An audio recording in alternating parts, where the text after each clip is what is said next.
कवी सांगतात, महाराज लोकांना काही गोष्ट सांगितली ना त्यांच्या पोटात राहत नाही, ते सांगतातच.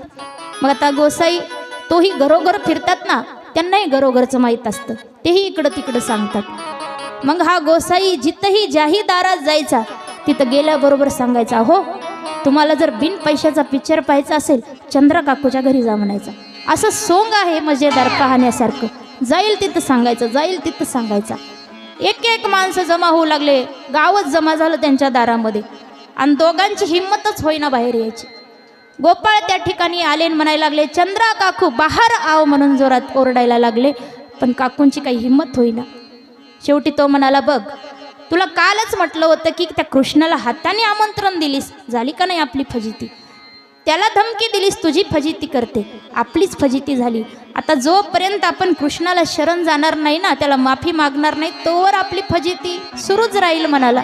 म्हणून आता कितीही फजिती होऊ दे, आता लोकांचा विचार करायचा नाही, सरळ कृष्णाकडे जायचं. आणि दोघंही दरवाजा काढून बाहेर आले. लोक हसायला लागले, सगळ्या गोकुळापुढे त्यांची फजिती. आणि दोघं जण निघालेले आहेत. मग आता चालताना नवऱ्याला वाटलं मी नवरा आहे, माझा अधिकार मोठा, म्हणून त्या अभिमानात पुढे चालले, पुढं निघालं. आणि ती पाठीमागं. आता त्याची उंची किती, 3 फूट खुज्जा आहे ते, आणि 6 फुटाची लंबू काकू. पण अशी ही शहाणीबाई होती, म्हणजे हुशार होती, बुद्धिमान. तिला राग आला की नवऱ्यानं पुढं चालत आहेत, त्यानं मागं चालायला पाहिजे माझ्या. म्हणून तिनं काय करायचं, 2 पाऊल चालायची, मध्येच थांबायची. आणि तिनं थांबली की ते बॉलसारखं टुपकायचं जाग्यावरच, कारण दोघांची गाठ मारलेली होती ना. मग तो म्हणाला, बाई तूच पुढं चाल, मी तुझ्या पाठीमागे चालतो. आणि अशी या दोघांची वरातच निघाली एक प्रकारची. पाठीमागे गोकुळ गाव आहे, सगळे लोक त्यांच्यावर हसत आहेत. आणि असं त्यांची फजिती होत होत ते देवाकडं आले. देव दारात बसलेत, अंगणामध्ये बसलेत परमात्मा.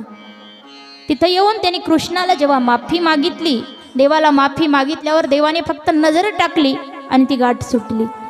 अशा प्रकारे परमात्मा अनेक खोड्या करतात. आणि रोज गवळणी यशोदा मैयाकडे येऊन तक्रार करतात. मैया कंटाळी. एके दिवशी म्हणाली, कृष्णा तुझ्या खोड्या दिवसेदिवस वाढत आहेत, त्याच्यामुळे आता तू घरी राहायचं नाही, उद्यापासून तू गाई राखायला जायचं. तेव्हा परमात्मा गोपाळांना घेऊन गाई राखायला जातात.